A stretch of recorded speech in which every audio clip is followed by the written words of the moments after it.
सत्य को साक्ष्य कराने के लिए प्रमाण की आवश्यकता है। बच्चे को प्रमाण है माँ बाप का। तो ये जो अब इंग्लिश में नहीं बताएंगे, प्रमाण मीमांसा, इसने केवल ज्ञान की विवेचना की है, क्योंकि ज्ञान जो है कर्म से जब अभिभूत हो जाता है तब वो मस्तिष्क में ज्ञान का रूप आकार धारण करता।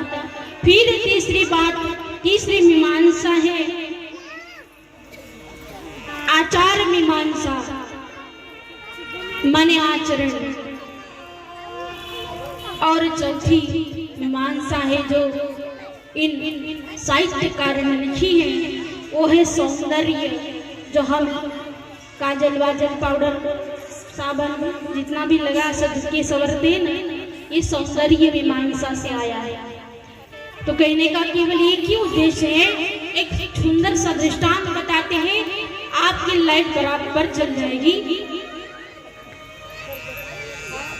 दो व्यक्ति, एक मंदिर में जाता है, रात दिन मंदिर में जाता है, एक शराबी है, माने जन्म से शराबी तो है नहीं, बस आदत के मजबूर है। अब दोनों रास्ते से निकल रहे हैं, एक मंदिर की घंटी बजाते हुए, आरती की थाल सजाते हुए, भगवान की प्रतिमा के सामने विग्रह स्वरूप को नतमस्तक, जैसे ही मंदिर के दरवाजे के पास दरवाजा खोलने वाला था, तब सीढ़ियों पर पहली सीढ़ी जैसे ही लांग ली, उस समय इतनी बड़ी कील उसके पैर के अंगूठे को चुभ गई और उसका अंगूठा रुधिर से लहूलुहान हो गया। भीतर गया, भगवान से प्रार्थना करने लगा कि मुझे मुझसे कोई अपराध तो नहीं हुआ प्रभु, आपने इतनी साफ रास्ता, इतना सुंदर, एक दिन का भी यहाँ पर कचरा नहीं है, कोई घास भी नहीं है, फिर ये कील कहाँ से आई? भगवान से बोला तो नहीं, लेकिन मन में अवश्य विचार करने लगा।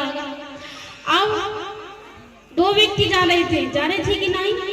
एक व्यक्ति शराब खाने में शराब पीने के लिए गया, वो तो मंदिर गया, आरती की, भगवान की अर्चना की, पूजा की और फिर वापस आ रहा था।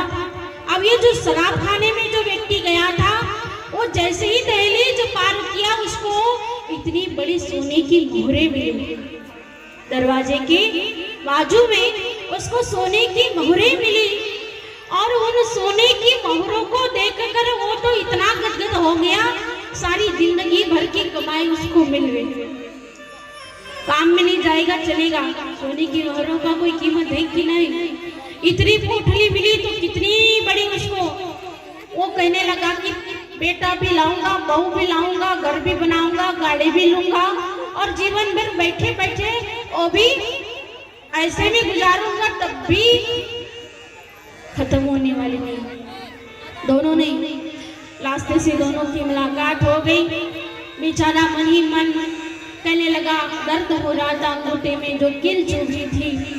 अब इधर दोनों वापस चले गए।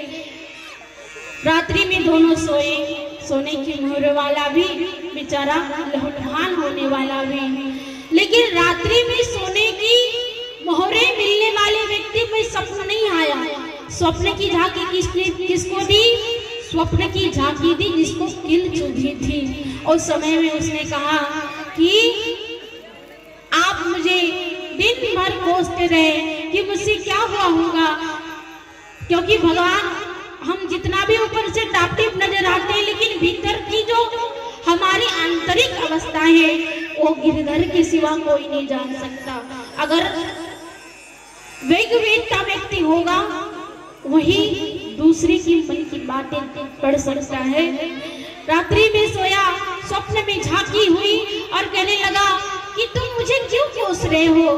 तब उस व्यक्ति ने स्वप्न में भगवान से कहा, प्रभु मुझसे क्या गलती कोई ना कोई हुई होगी, तभी तो इतना बड़ा दर्द।